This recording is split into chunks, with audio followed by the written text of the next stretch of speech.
Easy, delicious, and healthy all in one dish. Why, yes, please. Welcome back and Happy New Year.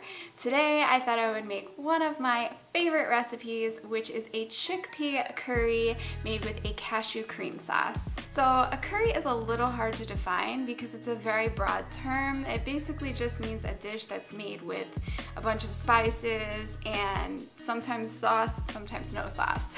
In this case, I'm using cashew cream as my sauce and seasoning it with a mix of spices including turmeric, coriander, and cumin. But this dish is really flexible, so you can adjust the seasonings to your taste. As usual, the link to the recipe will be in the description below if you want to follow along.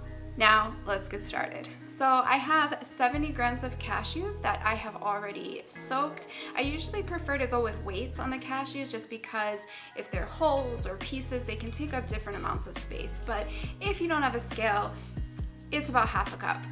If you have a high-speed blender, you do not need to soak the cashews, only if you're like me with an old, slow blender. Soaking them in water for 2 hours will be enough to soften them up, or you can also boil them for 10 minutes. I usually go the boiling route because I don't like to wait. I'm gonna toss the cashews in the blender along with 3/4 of a cup of water and blend it until it is completely smooth.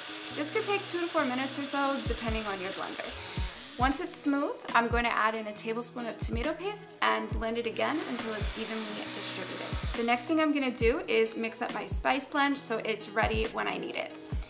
I'm using 1 tablespoon of turmeric, half a tablespoon of coriander, a teaspoon of cumin, half a teaspoon of fenugreek, a 1/4 teaspoon of cinnamon, and 1/8 of a teaspoon each of cayenne and cloves.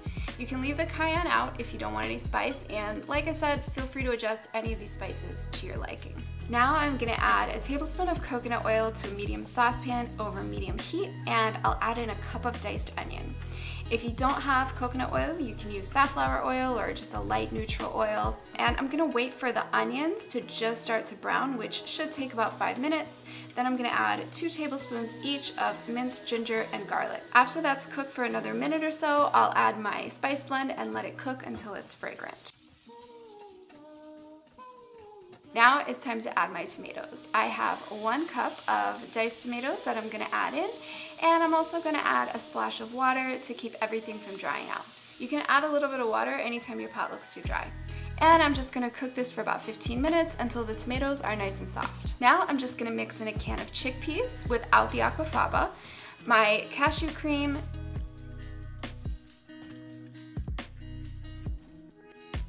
2 tablespoons of maple syrup, and 1 teaspoon of salt. I'm turning the heat down a bit to medium-low, and I'll let it cook for a few minutes more just to warm up the sauce. At this point, you can taste it and decide whether you want to add any more seasonings, salt, whatever. So last thing, I've just got a 1/4 of a cup of cilantro that I am stirring in, and I'll let it cook for just a minute before it's ready to be served. And I just have some rice here that I prepared to serve alongside the curry. You can also serve it with naan or eat it on its own. Personally, I like to have the leftovers for breakfast with a bagel, so whatever you like.